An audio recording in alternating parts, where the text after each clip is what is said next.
It's Sully, and I'm here at Magic Mondays with Windermere, and I am your host and your guide to all things spiritual in our real estate and our lives, just in general. So thank you so much for coming. These live streams have been a blessing for me, and I am hearing from people that are saying that they're getting quite a lot out of it. So I thank you for tuning in and coming in, and I would like to thank April and Claire and all the gals at Windermere that helped put this on. We are trying to make it even better. We had a couple little glitches this morning, but we're here and we're happy and we're grateful. So good morning, Monday. Gosh, it's the 15th, right? It's the 15th. Oh my gosh, you guys, it's almost Thanksgiving and Christmas. So let's just calm down, because that's a lot of information right there, and come together in this present moment for this little bit of spiritual magic that we're going to share with you today. Today I have a special invocation in regard to non-competition. So it really, remember, just a recap real quick, there is nobody to compete with except for yourself, that person in the mirror, that person that is capable and is worthy of all the good that is in the world. And so all of it starts with your relationship with yourself. You can't love others until you love yourself. You can't give your best to the world unless you're coming from a place that is full.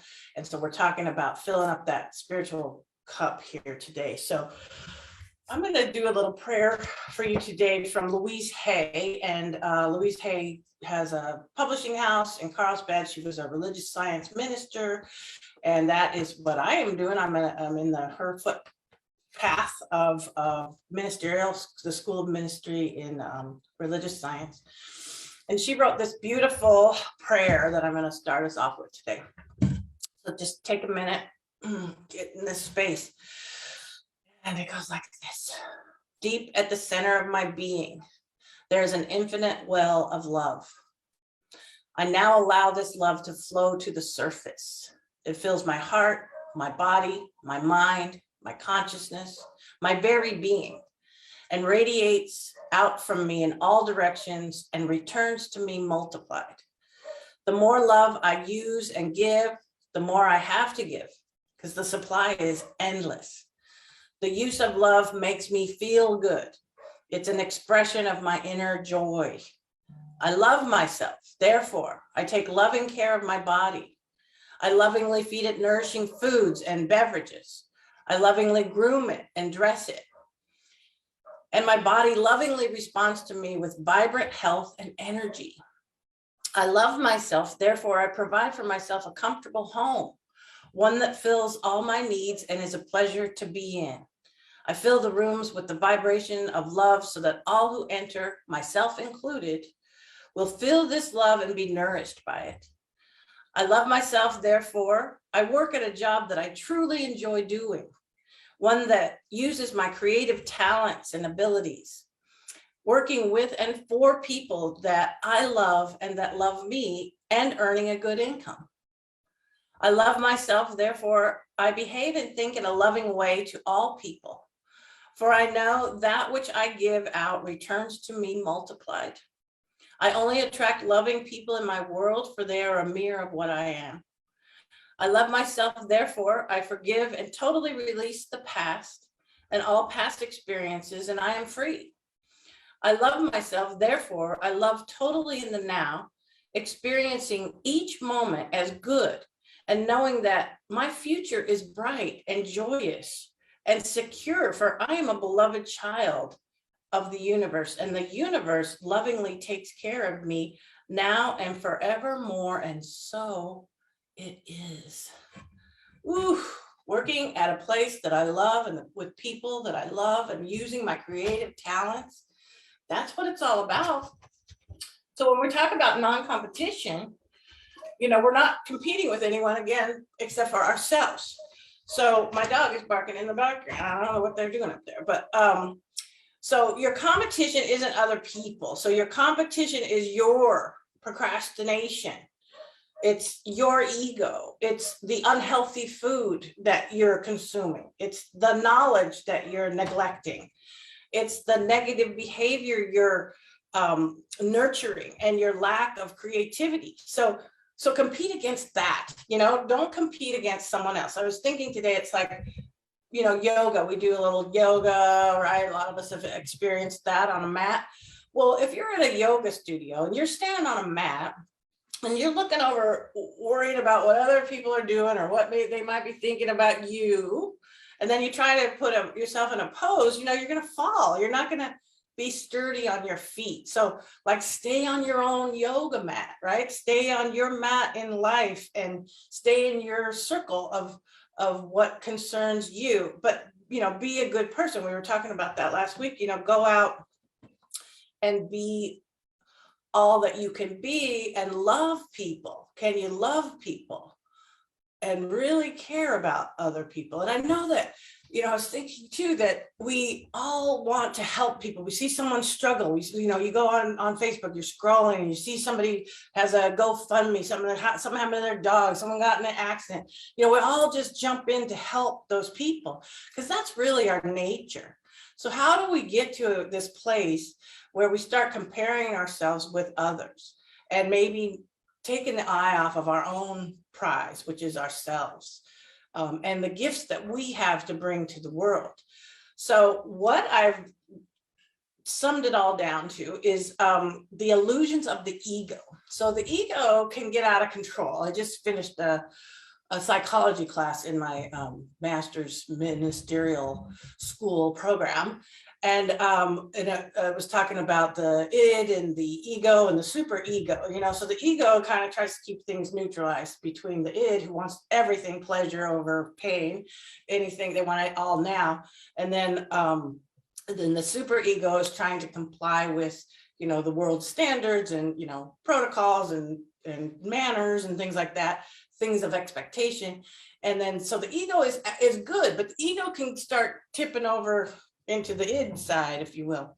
So there are some illusions that go along with that ego thinking if we spend too much time on that shadow side of ourselves, if you will. And we've touched on these things. So think about these points. And this is what we're going to try to countermand through these courses. So the illusions of the ego is number one, I am what I have. In the very beginning, we talked about abundance and prosperity thinking, and that abundance is not possession of things. How people can sometimes get attached to their cars or their possessions or their stuff, if you will. And that is not who you are. And in the beginning, we asked, like, who are you? Like, who am I as a person? So I'm Susan, I'm in ministerial school, I'm a real estate agent, I'm a OMA, I'm a this, I'm a that, I'm all these different things, but none of it has to do with what I have. And so number two of the ego illusion is I am what I do. So I know that there are people that have worked and, bless their hearts, they've worked in careers and that is what they have attained. And then all of a sudden they either go in retirement or maybe they got laid off and they don't know what to do with themselves because they have identified themselves so hard with their occupation. So what we're asking is, we want you to be the best realtor. Okay, come on, of course we are all in for that. And the best is your personal secret sauce, your unique gifts that you bring to the table. And so we're trying to exemplify, let's get that up and polish those things up, but not, to the disadvantage of anyone else.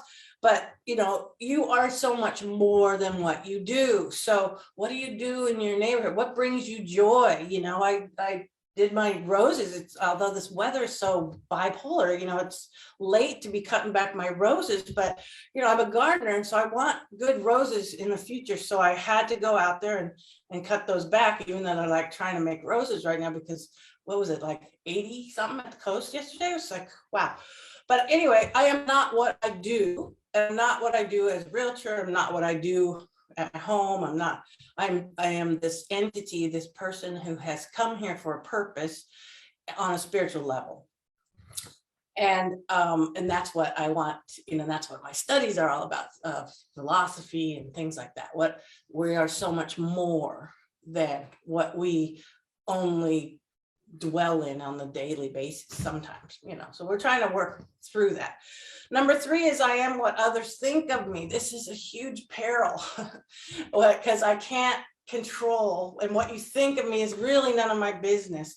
And I can't think about what you think about me, because that will keep me from doing what I'm trying to do. And what I'm trying to do is to just add a little bit of magic to people's thoughts. It's all stuff It's when you take that time to sit with yourself and know yourself, all this stuff. I'm just reminding you of who you are. And that's my gift, is I'm reminding you of the excellence of who you are, the knowledge that you already have, the deep-seated feelings and soul stuff that you are made of. I'm just reminding you, that's all. So number 4 is, and this is back to the illusions of the ego, is I am separate from everyone. So we talked about being one, we're in one community, we're in one world, we're in one energy field, one collective consciousness. And we experienced that in a magnificent way with COVID. And I'm looking at all the positive things that have come out of that episode in our human life here on Earth. And the fact that we are so connected, that we're not separate. And so if you're still sitting in the illusion that we are separate from anyone, our neighbors, our communities, our nation, our world, and you're going to separate yourself based on prejudices or biases, that is an illusion of the ego that's going to hurt you in the long run. How about number 5 is I am separate from what's missing in my life. So remember, we talked about, why don't you live a life or get to a place in your consciousness where you can just move into what is meant for you. So you can just move into that with ease and grace and not a lot of struggle. It's a win-win for everyone. And you just, whatever is yours, and you're concerned with what might not be yours or what isn't there yet. Because I know I'm surrounded by stuff that I was praying for not that long ago. So we are not separate from what's missing in our life. There isn't anything missing in our life, really. So maybe you want something, but do you need that thing? And so I'm not separate from what might be, looks like is missing. How about some deals right now? So, or some real estate transactions. I am going to be stepping into some real estate transactions pretty soon.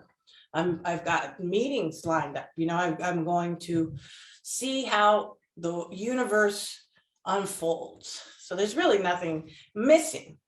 And then ultimately, number 6, the illusion of the ego, is I am separate from God or source or higher power or universal flow or divine intelligence, whatever you want to call that thing that I seek first thing in the morning. I remember this morning, I just woke up and I was like, bing, okay, God, what are we doing? What am I doing today?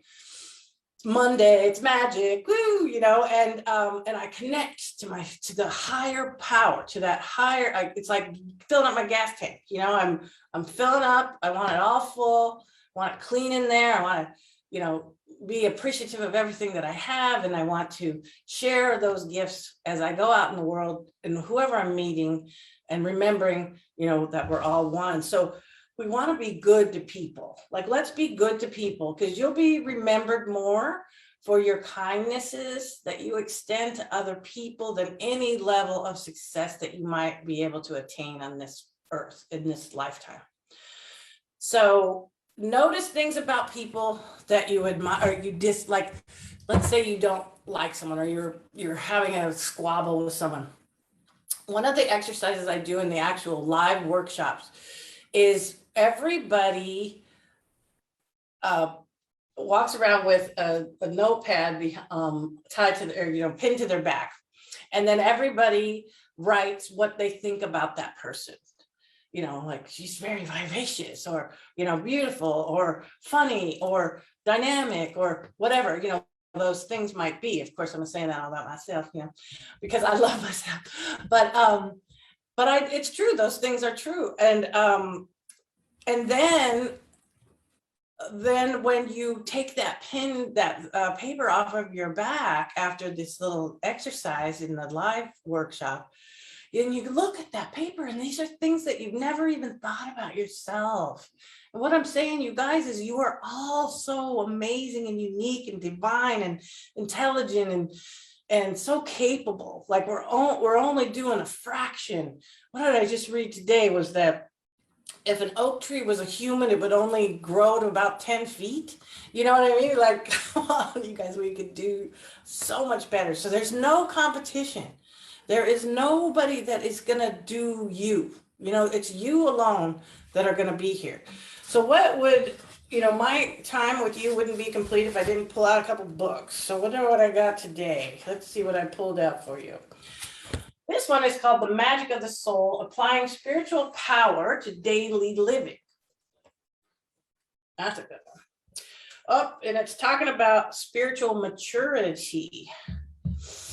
It says, we tend as humans to look in the world of form at how we are different from or better than others. This reflects an adolescent stage of human development. I was at my granddaughter's little field trip, and it starts at a young age. You start, dimming down to get along in a group of people. I watched that with her. She's not acting how she acts at my house, that's for sure. So she was worrying about what other people think, and I'm going to have a little talk with her a little later. But it talks about any time you notice that you are comparing yourself to someone else, that you are different or better in some way, practice noticing how you are alike. We are much more alike than we are different. We all have similar fears, hopes, dreams, hurts, and purposes. We are all striving for the same things: peace, fulfillment, and a meaningful existence. We can empower each other by recognizing our sameness and communicating our understanding of each other. We are connected on so many levels: physically through quantum energy, emotionally through our human weaknesses and our love, and spiritually through soul essence. So yeah, just start sending out that good vibes. I got another one. Oh wait, this is a good book. Hang on. How to Be an Adult. This was in my psychology class, you guys. How am I doing on time? Huh? Oh my gosh, this book, I've already read it 2 times, and I've underlined it and highlighted it a million times. Ooh, okay, so what do I have here? If our self-actualization means that our inner work must all be done and we must be perfect, we are choosing never to be happy. No human being is perfect like that except momentarily.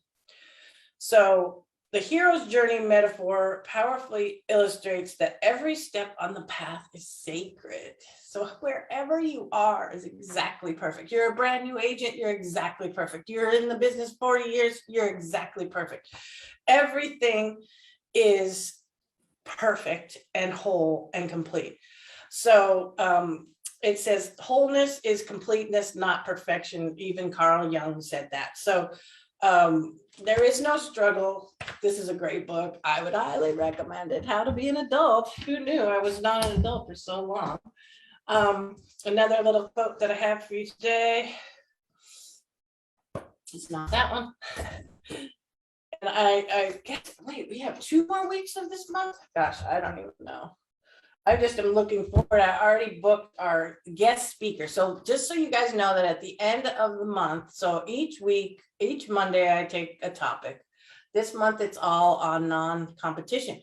And then at the last Monday of the month, I have a guest speaker. So I've already booked our guest speaker, and that's where we can, so put that on your calendar. There'll be question and answers, there'll be interaction and things like that with our wonderful guest speaker. But this is what I want to talk about today. There is no competition. You stay on your own yoga mat, stay focused on improving yourself and your lifestyle. And this is a book called Spiritual Growth. This might have been one of the first books I picked up that sprung me. Spiritual Growth, Being Your Higher Self. Really old, really basic stuff, but It says you strengthen people as you surround them with your loving thoughts. So not only going to look at how you're the same as someone, you're going to set down your ego some. You're going to just focus on doing the best that you can do, right? And just try to tap into what your purpose in life is and what your gifts are, and then bring those full-heartedly, fully doing your best every day, but not perfection, because it's progress, not perfection. But then sending loving thoughts to someone. So listen to this. You strengthen people as you surround them with your loving thoughts. So that we talked about someone cut me off on the freeway and I blessed them out of my life. Bless them. Hope they get where they're going. As you love and accept yourself, extend the same feelings to others. People are doing the best that they know how, given their backgrounds, their circumstances, their beliefs. Rather than judging or criticizing other people, ask yourself what you can do to make their lives better. A group of women friends were critical when one of them began drinking more and neglecting her children. They realized they needed to be more loving, so they asked themselves what they could do to assist her. Rather than trying to change their friend in any way, check yourself here now, or gossip about her, they began to mentally broadcast to her a message that they loved her just as she was. Then they began sending her light. The results were dramatic. 2 weeks later, she suddenly decided to quit drinking and turned her life around. So send people loving thoughts. It's just such a, pray for them before you criticize them.